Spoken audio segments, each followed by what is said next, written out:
James Rubin ishte ndihmë sekretari në Departamentin e Shteteve të Bashkuara të Amerikës. Gjatë ditës u sfidua nga prokurori çështje sa i përket disa deklaratave të dhëna një ditë më parë. Prokurorit i kishte mbetur në mendje deklarata e Rubinit sa i përket arsyes pse Departamenti Amerikan u vendos krah shqiptarëve në kohën e luftës. Kësaj pyetje shpejt ju përgjigj Rubini.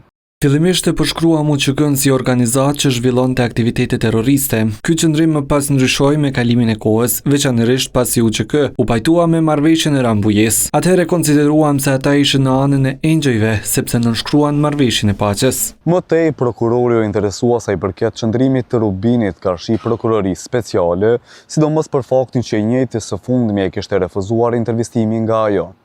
Por edhe kësaj pyetje Rubin e dha shpejt një përgjigje të qartë të prerë, duke shprehur faktin që i njëjti nuk i beson këtij procesi. Fati që të akuzuarit kanë qenë në paraburgim këtu në Hag për më shumë se 5 vite dhe fakti që ata janë dorëzuar vullnetarisht, si dhe fakti që janë mbajtur kaq gjatë më shqetëson. Mendoj që kjo lidhet me politikën dhe me shtetin e së drejtës. Më shqetëson fakti që dikush të mbahet i burgosur për 5 vite para se të fillojë një proces gjyqësor, ndërkohë që këta persona janë dorëzuar vullnetarisht dhe kanë bashkëpunuar me gjykatën. Përkundër kritikave për prokurorin, James Rubin ishte përgatitur mirë sa i përket dëshmisë së tij në gjykatën speciale. U përgatita për më shumë se 100 orë për këtë dëshmi.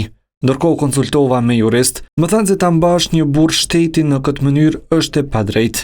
Në vijim, prokurori e pyeti James Rubinin sa i përket një raporti të vitit 2000, i cili flet për rreth 200 civil cilët ishin ndaluar nga ushtria çlirimtare e Kosovës. Raportet e asaj kohe shpesh herë ishin të pavërteta, qarkullonin shumë lajme të rreme, por ne kemi pasur dëshmi për këtë. Ka fundi prokurori e përmendi edhe një fotografi të publikuar të James Rubinit bashkë me Artan Behramin si njëri i afërt me ish-presidentin. Në përgjigjen ndaj kësaj pyetje, Rubin shtoi edhe një dozë të humorit. Sa i takon zotit Behrami nuk më kujtohet. Shqiptarët e Kosovës më kërkojnë që shpesh të bëj fotografi dhe unë mundohem të jem miqësor. I kërkojnë ndjesë ati, por nuk më kujtohet. Me qëra fjala, postimi më pëlqen, aty ku falenderohet Rubini dhe presidenti SBA-s për lirinë. Pasi u përgjigj për 2 orë dhe pyetjeve të trupit gjykues, James Rubin përfundoi ditën e dytë të dëshmisë.